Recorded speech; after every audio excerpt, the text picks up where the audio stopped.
اعوذ باللہ من الشیطان الرجیم بسم اللہ الرحمن الرحیم۔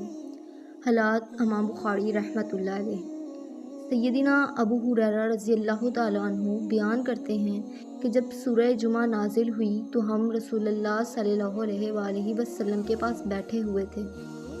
میں نے سوال کیا، اللہ کے رسول، سورہ جمعہ کی اس آیت جس کا ترجمہ ہے اور انہی میں سے کچھ دوسرے لوگ ہیں جو ان سے نہیں ملے، اس آیت کا مصداق کون لوگ ہیں؟ حضرت سلیمان فارسی رضی اللہ تعالیٰ عنہ بھی وہاں بیٹھے ہوئے تھے۔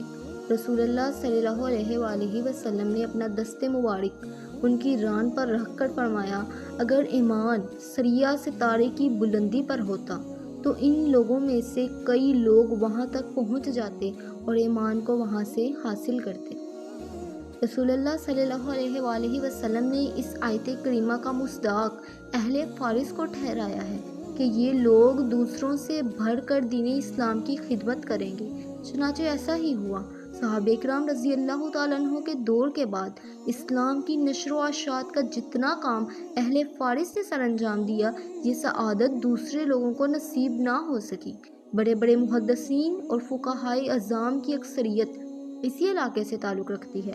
امام بخاری رحمۃ اللہ علیہ بھی اسی علاقے سے تعلق رکھتے تھے، کیونکہ اس وقت بخارا شہر ملک فارس کا حصہ تھا۔ امام بخاری رحمۃ اللہ علیہ نے دین اسلام کی سربلندی کے لیے جو خدمات سر انجام دی ہیں، ان کا سلسلہ بہت وسیع ہے۔ اللہ تعالیٰ انہیں اپنے ہاں اجر عظیم عطا فرمائے، آمین۔ اب ہم ان کے نام و نسب کے بارے میں بات کریں گے، اور یہ حضرت امام بخاری رحمۃ اللہ علیہ کے نام و نسب کی بات ہو رہی ہے۔ ابو عبداللہ محمد بن اسماعیل بن ابراہیم بن مغیرہ بن بدزبہ جعفی بخاری۔ ان کا نام و نسب کیا ہے؟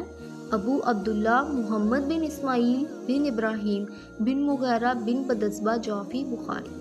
بدزبہ فارسی زبان کا لفظ ہے جس کے معنی کاشتکار اور زراعت پیشہ کے ہیں۔ چونکہ امام بخاری رحمۃ اللہ علیہ کے جد اعلیٰ کھیتی باڑی کرتے تھے، اس لیے بدزبہ کے نام سے مشہور ہوئے۔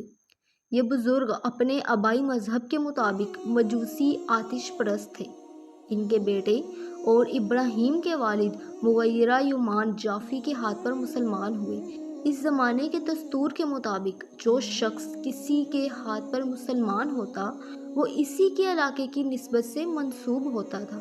اسی بنا پر آپ جعفی کہلائے۔ ٹھیک ہے، جعفی کیوں کہلائے اس کی وضاحت ہو چکی ہے۔ کیونکہ عرب قبول اسلام کے ربط خاص کو ولائے اسلام سے تعبیر کرتے تھے، اور پھر اس ولا کی شاخیں دور دور تک پھیلتی جاتی تھیں۔ اسی کے ساتھ وہ اپنی نسبتیں قائم کر لیتے تھے۔ امام بخاری رحمۃ اللہ علیہ کو بھی ان کی جد اعلیٰ کی نسبت ولا کی وجہ سے جعفی کہا جاتا ہے۔ چونکہ آپ بخارا میں پیدا ہوئے، اس بنا پر آپ بخاری کہلائے۔ گویا آپ کی دو نسبتیں ہیں۔ جو یاد رکھنے والی چیز ہے وہ یہی ہے کہ امام بخاری رحمۃ اللہ علیہ کی دو نسبتیں ہیں۔ ایک وطن بخارا کی وجہ سے بخاری، کیونکہ وہ اس وطن میں رہتے تھے اس لیے انہیں بخاری کہا جاتا ہے، اور دوسری ولائے اسلام کی بنا پر